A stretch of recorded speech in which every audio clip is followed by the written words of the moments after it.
여러분 안녕하십니까? 네. 오늘부터는 우리 팔복을 좀 함께 말씀을 연구를 하도록 하겠습니다.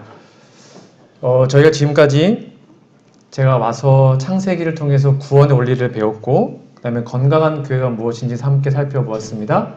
그리고 이제는 구원받은 사람들이 어떻게 살아야 될까? 네, 그것이 바로 팔복 이야기거든요. 그 이야기에 대해서 한 8번에 걸쳐서 함께 말씀 연구를 하도록 하겠습니다. 우리 마태복음 5장 1절에서 3절에 있는 말씀을 좀 찾아주시면 좋겠습니다. 제 욕심은 이번 기회에 팔복을 좀 다 외우시면 어떨까? 그런 바람을 가져봅니다. 마태복음 5장 1절에서 3절에 있는 말씀을 좀 같이 읽어보겠습니다. 앞에 있습니다. 성경 피셔도 되고요. 시작. 예수께서 무리를 보시고 산에 올라가 앉으시니 제자들이 나아온지라. 입을 열어 가르쳐 가라사대 심령이 가난한 자는 복이 있나니 천국이 저희 것이며. 여러분 잘 아시는 말씀이죠. 여기에 평행 구절이 누가복음 6장 20절인데 예수께서 눈을 들어 제자들을 보시고 가라사대 가난한 자는 복이 있나니 하나님의 나라가 너희 것임이요. 오늘 본문 말씀이 기록되어 있는 산상수훈 또는 팔복이라고 하는 것은 여러분 아시다시피 마태복음 5장, 6장, 7장 전체를 산상수훈이라고 하고요. 여기 나오는 8가지 복을 저희들은 팔복이라고 부릅니다. 이 말씀은 진정한 제자의 삶이 무엇인가를 알려줍니다. 여러분 올해 저희 영월교회 표어가 뭔지 아십니까? 우리 이호시 목사님께서 잘 만들어 가셨는데 순서지에 잘 적혀 있습니다. 뭐죠? 예수님의 제자를 삼고 예수님의 제자가 되자. 이것이 올해 저희 영월교회의 표어입니다. 그래서 제자의 삶이 무엇인지를 우리는 살펴봐야 합니다. 이제 구원받은 사람들은 뭐 어떻게 살아야 되는가라는 것이죠. 오늘 본문 말씀에서 우리가 절대로 간과하지 않고 주목해야 하는 말씀이 바로 5장 1절에 있는 말씀인데요. 예수께서 무리를 보시고 산에 올라가 앉으시니 제자들이 나아온지라. 예수님은 누구를 보셨다고요? 무리들, 수많은 무리들을 보셨습니다. 즉 예수님은 그 수많은 사람들을 다 구원하고 싶었죠. 그들을 다 하나님의 제자로 삼고 싶고 그들을 다 하늘나라로 데려가고 싶으셨습니다. 그래서 예수님의 시야에는 언제나 수많은 군중들이 있었습니다. 예수님의 고민은 어떻게 그 수많은 사람들을 구원할까? 그게 예수님의 고민이었죠. 그리고 그것에 대한 해답으로 예수님은 제자를 양성해야겠다. 그래서 수많은 무리를 보셨지만 제자들을 만드시고 그 모든 것에 자신의 시간을 투자하셨습니다. 그러니까 산상수훈은 누구에게 하신 말씀이라고요? 분명히 써있죠. 제자들이 나아온지라. 예수님의 제자들에게 제자란 이렇게 살아야 돼 라고 알려주신 것이 바로 산상수훈의 말씀입니다. 그러니까 만약 우리들이 예수님의 제자가 되었다면, 쉽게 말하면 우리가 구원을 받아서 천국의 주인이 되었다면 바로 산상수훈의 말씀처럼 자연스럽게 살아가게 된다는 거죠.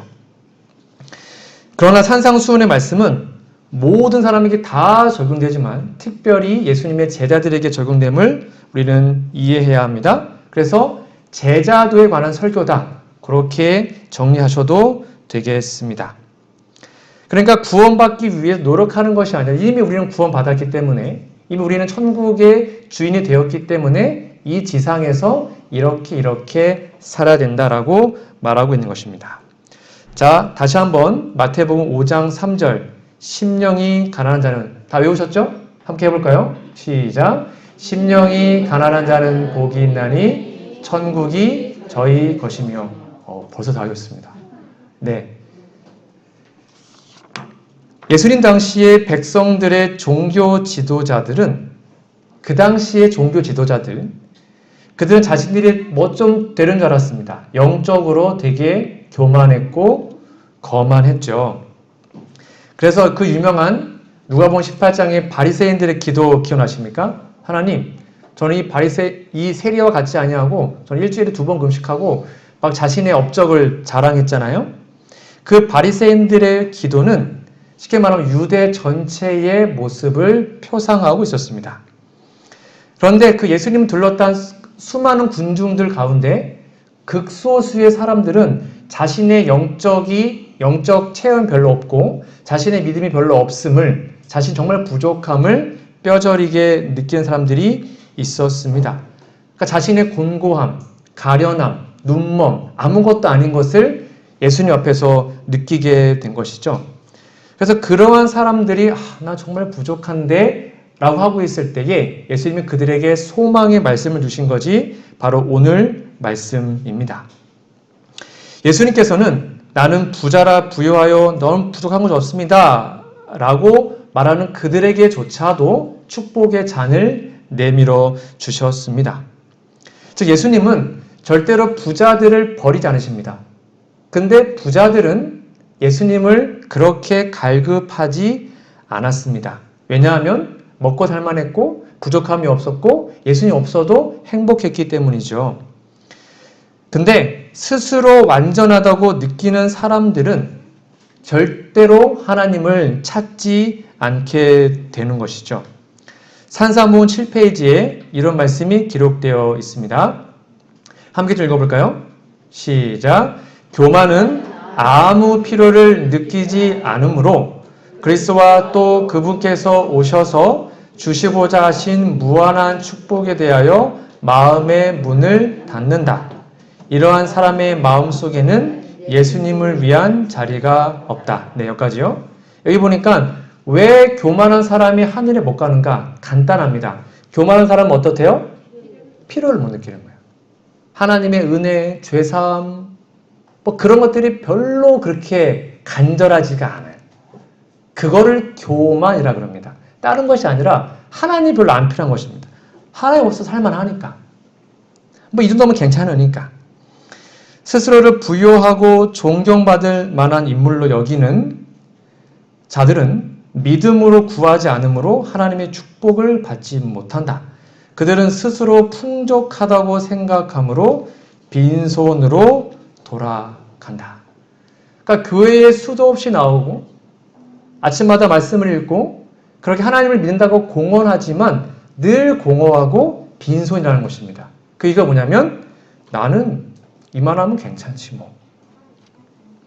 그러나 스스로 구원받을 수 없다고 나는 아무것도 아니라고 그렇게 진심으로 느끼는 사람들은 자신의 도움을 하나님께 요청하죠. 하나님, 저 살려주세요.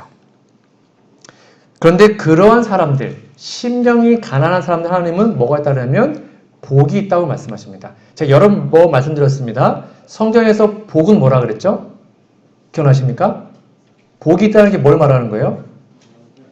복은 구원을 말하는 것입니다. 성경에서 복은 물질적 복이 아니에요. 쉽게 말하면 심령이 가난한 자는 구원이 있다. 그 말입니다. 여러분 혹시 이 꽃이 무슨 꽃인지 아십니까? 다 아시네요.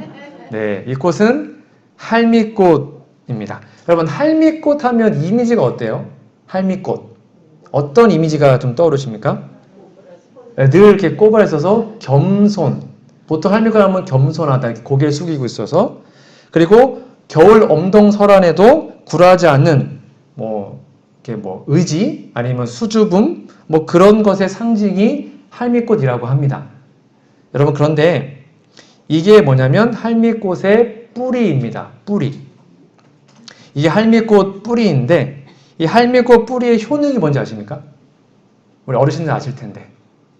이 할미꽃 뿌리의 효능이 뭐냐면 옛날에 조선시대 때나 이게 보통 임금님이 사약 내리잖아요. 사람 죽이려고. 그 사약 성분이 할미꽃 뿌리에서 주 재료로 한다고 합니다.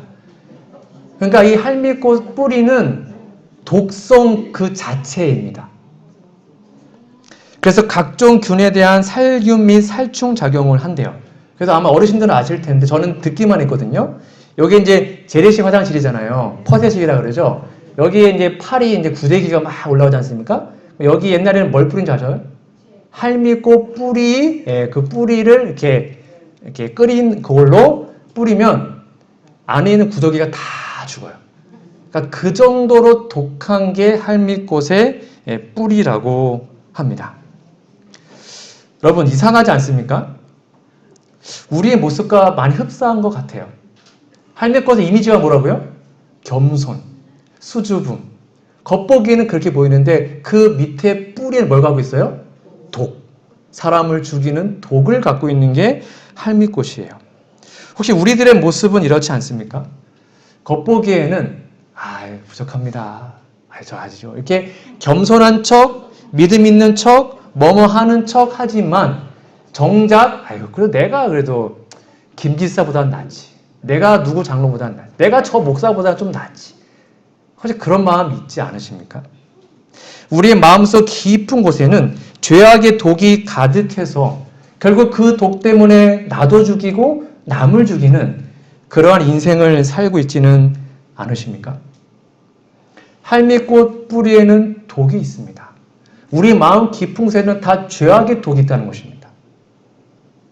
남들이 모르는 나만 알고 있는 은밀한 죄. 이거를 진심으로 인정하고 하나님께 구원을 요청할 때 하나님 우리에게 그 구원을 허락하시는 거죠. 그런 삶이 바로 심령이 가난하다라고 말하는 것입니다. 자, 그러면 예수님께서 죄인인 우리에게 가장 하고 싶은 일이 무엇일까? 간단합니다. 산상보훈 7페이지, 8페이지 이렇게 나와 있습니다. 그리스도께서는 먼저 당신이 용서하시는 사람을 뉘우치게 만드신다. 내가 잘못했구나. 내가 죄인이구나. 내가 부족하구나. 그걸 뉘우치게 한대요. 그런데 죄를 깨닫게 하는 것은 누가 하시는 거예요? 성령께서 하시는 일이다. 그러니까 내 삶에 하나님의 성령이 임했다는 증거가 무엇인가? 내 죄를 알게 되는 것입니다. 예전에는 그게 죄인 줄을 몰랐어요. 근데 성령이 임하니까 이것도 죄였구나. 이렇게 사소한 것도 죄였네. 이것도 하나님의 말씀을 어기는 거였네. 하고 양심이 민감해진다는 것입니다. 그게 내 삶에 지금 성령께서 나를 구원의 길로 이끈다는 하나의 증거예요. 죄를 깨닫게 하시는 하나님의 영으로 감동을 받는 사람들은 자신들에게 선한 것이 전혀 없다는 것을 알게 된다. 이게 포인트입니다.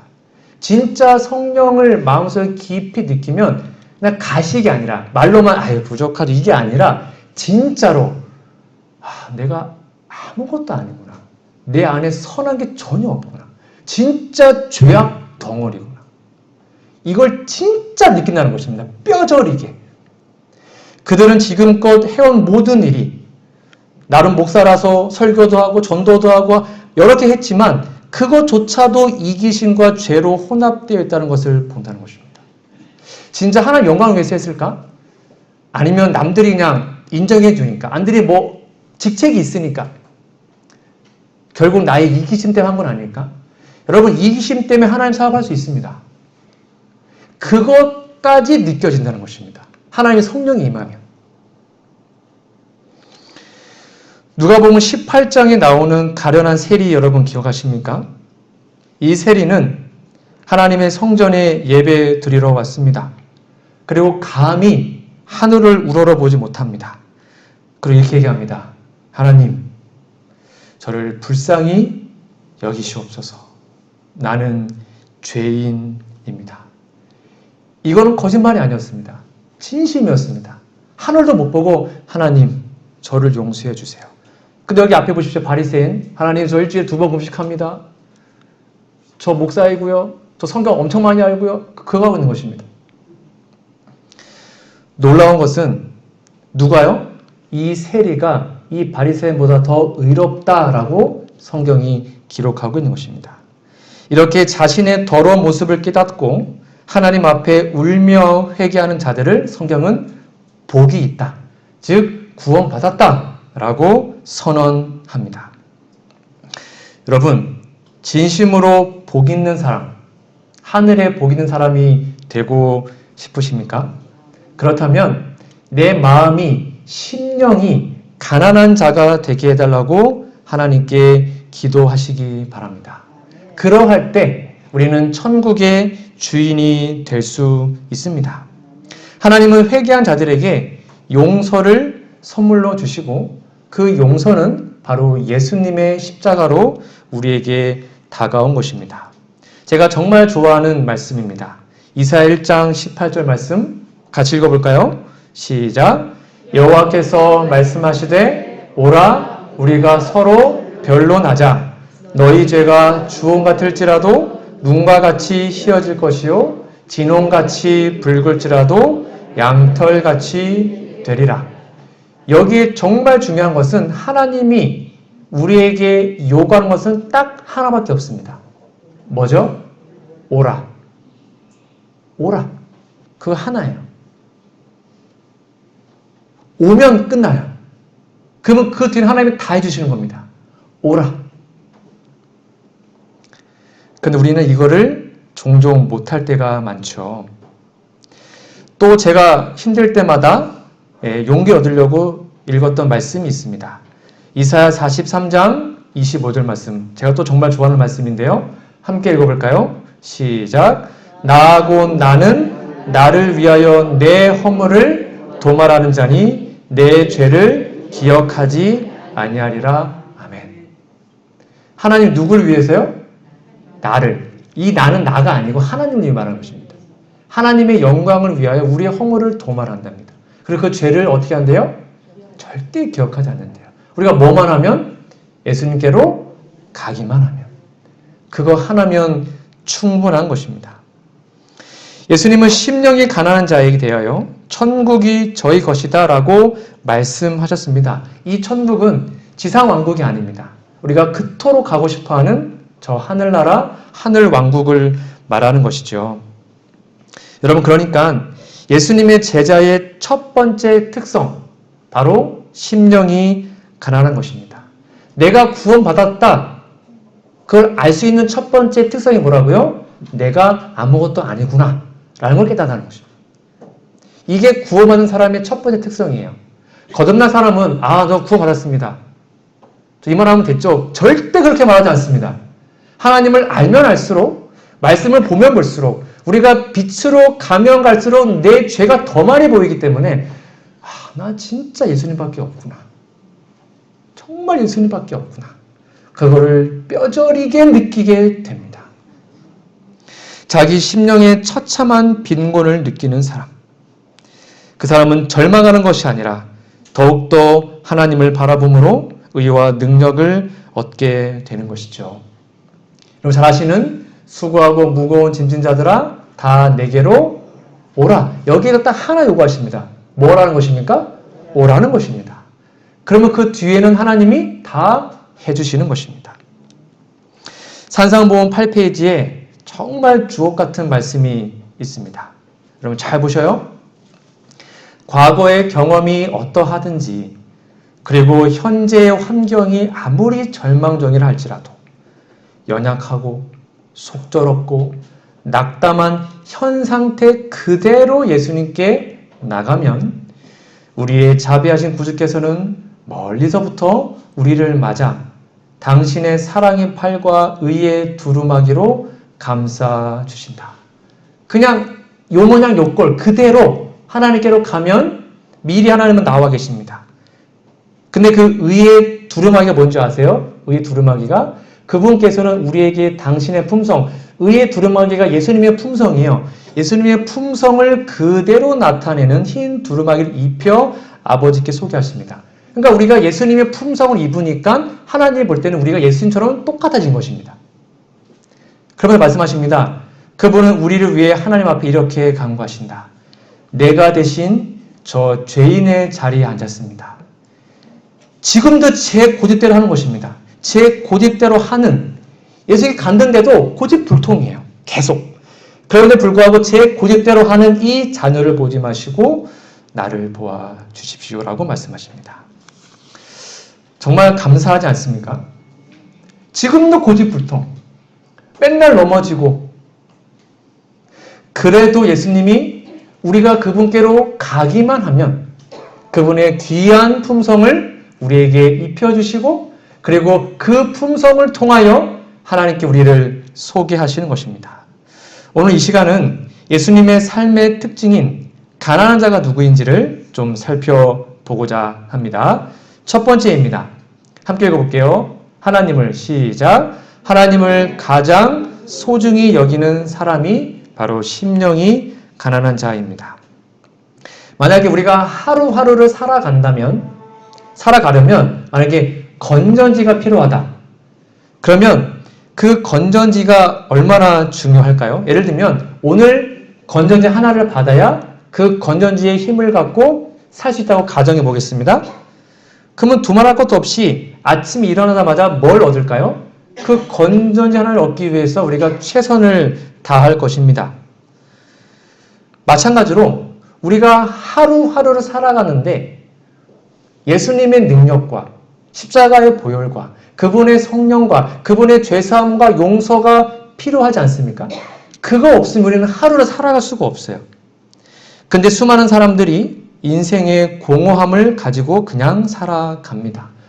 그래서 그 빈 공간을 채우기 위해서 뭔가 물질과 돈과 쾌락과 아니면 중독과 무언 것으로 자신의 어떤 것을 채우려고 합니다. 여러분 잘 아시는 한 이야기를 해드리겠습니다. 이 사람이 누구죠? 부자 법관이죠. 한 부자 법관 청년이 예수님을 찾아왔습니다. 여러분 이 부자 법관은 잘 살았습니다. 돈도 많았습니다. 똑똑했습니다. 잘생겼습니다.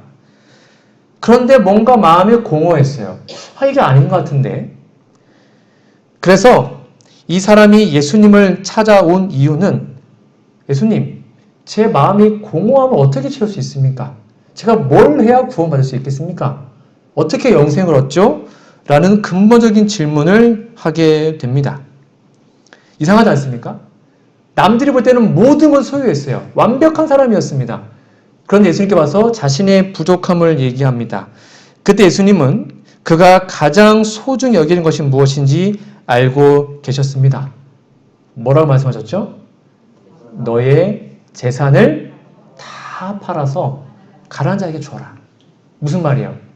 비우라 이 말입니다. 너 비워야 돼. 심령이 가난하게 돼야 돼. 너 우상 다 비워내야 돼. 그래야 하나님의 사랑이 그 마음에 들어갈 수 있거든. 비워라. 너가 우상을 섬기고 있는 그 재산을 다 비워라. 그러면 하늘의 보화가 너에게 임할 거야. 근데 하나님이 다 버리고 건원뱅이로 살아가는 거 아니었고요. 하늘의 보화가 너에게 임할 거야 라고 말씀하십니다. 그런데 그는 그 모든 것을 비워내지 않았습니다. 오늘날 많은 사람들이 부자라 그러면 소위 잘 산다 그럽니다. 그렇죠? 부자는 잘 산다 그럽니다. 아유 잘 사시네요. 가난한 사람은 못 산다 그럽니다. 여러분 정말 부자가 잘 사는 거 맞습니까? 아니잖아요. 성경은 반대라고 말하는 것입니다. 부자가 잘 사는 것이 아니라 성경은 가난한 자가 잘 산다는 것입니다. 뭐에 가난한 사람이요? 마음이 가난한 사람. 하나님만 채울 수 있는 그 공허함을 가지고 온전히 하나님께 제발 저 좀 만나주시고 저를 구원해주세요. 라고 간절히 부르짖는 사람이 성경은 잘 산다라고 얘기합니다. 저는 이 시간 여러분이 그토록 열심히 듣고 귀에 못이 박혀로 들으셨던 예수님의 십자가로 다시 한번 초대하고 싶습니다. 예수님의 십자가 위에 그 십자가 위에서 올라가서 죽어야 할 존재가 있었다면 예수님이 아니라 바로 저와 우리 모두라고 우리는 말할 수 있습니다. 이것이 바로 예수님의 십자가를 가장 적나라하게 표현한 사진입니다. 한번 제가 보여드린 기억이 있습니다. 여러분 여기 이렇게 올라가서 죽을 사람은 원래 예수님이 아니었습니다. 원래 우리가 이렇게 죽어야만 했습니다. 만약 우리가 예수님의 제자라면 우리는 이러한 길을 가야 합니다. 예수께서 뭐라고 하셨죠? 너희가 나를 따라오려거든 자기를 부인하고 날마다 자기 십자가를 지라고 그랬습니다. 예수님은 우리에게 유일하게 말씀하십니다. 나를 따라올 거야? 구원받고 싶어? 그럼 너 십자가 져야 돼. 이 엄청난 부르심 우리는 무엇이라고 대답하시겠습니까? 이것이 바로 예수님의 제자로서 우리가 소유할 수 있는 유일한 거였습니다. 예수님의 십자가.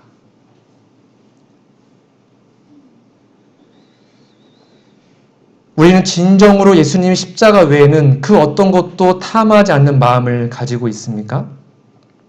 진짜 예수님의 십자가 하나면 족한 마음을 살고 있습니까? 만약 여러분들이 내일 당장 죽는다면, 가정해 볼까요? 만약 여러분 내일 진짜 죽는다면 오늘 여러분은 무엇을 하나님께 간구하시겠습니까? 우리가 정말 내일 죽는다면 우리에게 가장 필요한 게 무엇입니까?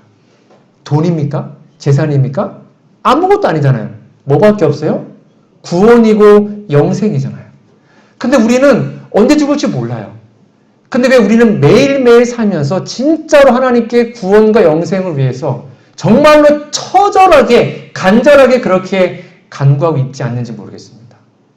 오늘 아침 일어나셔서 새벽에 아니면 순간마다 하나님 저를 진짜 구원해 주시고 저를 변화시켜 주세요. 오늘 그렇게 간절히 기도하셨습니까? 우리들의 비참함과 빈핍함을 유일하게 채워줄 수 있는 분, 그 하나님과 예수님을 가장 소중히 여기는 우리 모두가 되기를 간절히 소망합니다. 둘째로 심령이 가난한 자는 하나님의 통치와, 읽어볼게요. 시작. 하나님의 통치와 주권을 간절히 기다리는 겸손한 사람입니다. 즉 교만한 사람은 남의 말을 듣지 않습니다. 심지어 하나님의 말씀도 안 듣습니다. 그걸 교만이라고 합니다. 교만한 사람은 말씀을 들이대도 듣지 않습니다. 무슨 수를 써도 핑계대고 합리화합니다. 그러나 우리가 진짜로 심령이 가난한 자고 하나님을 섬기는 자들이라면 우리는 겸손한 사람, 즉 하나님의 통치와 하나님의 인도하심과 하나님의 주권을 인정하는 사람이 되는 것입니다. 우리 스스로가 우리의 위신을 세울 수 있다고 믿는다면 그것은 오산이죠. 우리를 세워주시고 우리를 구원하시는 분은 오직 하나님밖에 없는 분입니다. 여러분, 예수님은 하나님이셨습니다. 근데 그분은 심령이 가난했어요. 그래서 자신의 뜻대로 한 것이 아무것도 없었습니다. 이 땅에 사시면서 누구 뜻대로 했어요? 하나님의 뜻대로 했습니다.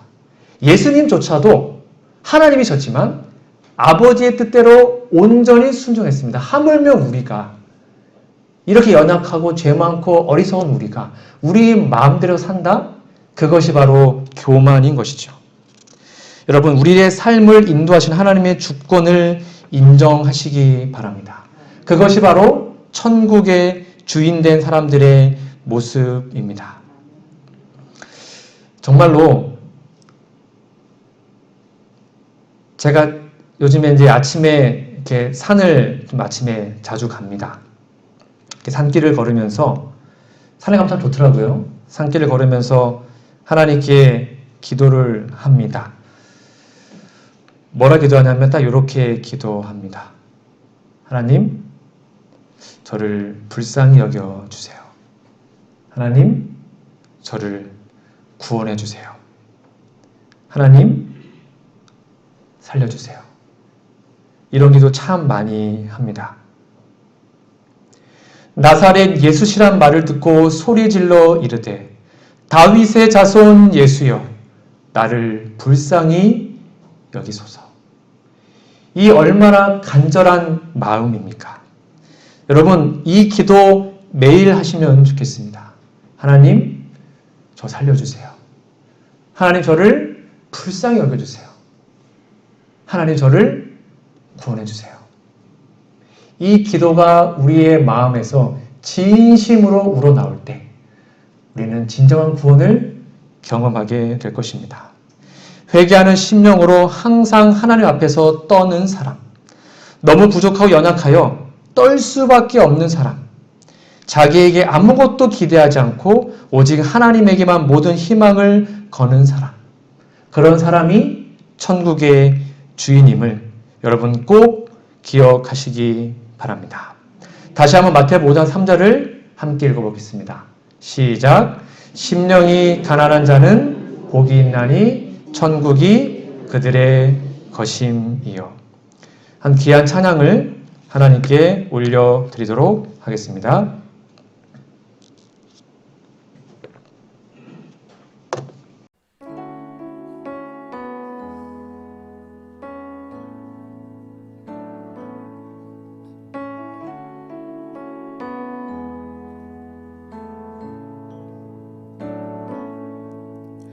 주여 우린 연약합니다. 우린 오늘을 힘겨워합니다. 주뜻 이루며 살기에 부족합니다. 우린 연약합니다. 주여 우린 넘어집니다. 오늘 하루 또 실수합니다. 주의 긍휼을 구하는 죄인입니다. 우린 주만 바라봅니다. 한없는 주님의 은혜 온 세상 위에 넘칩니다. 가릴 수 없는 주 영광 온 땅에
말씀의 결론을 맺겠습니다.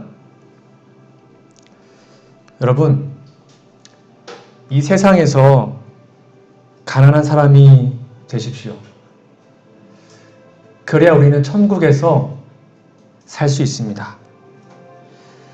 세상의 그 어떤 것보다 하나님을 소유하시고 하나님을 만나시고 하나님의 그 귀한 은혜와 용서를 구하는데 여러분의 온 마음을 바치시기 바랍니다.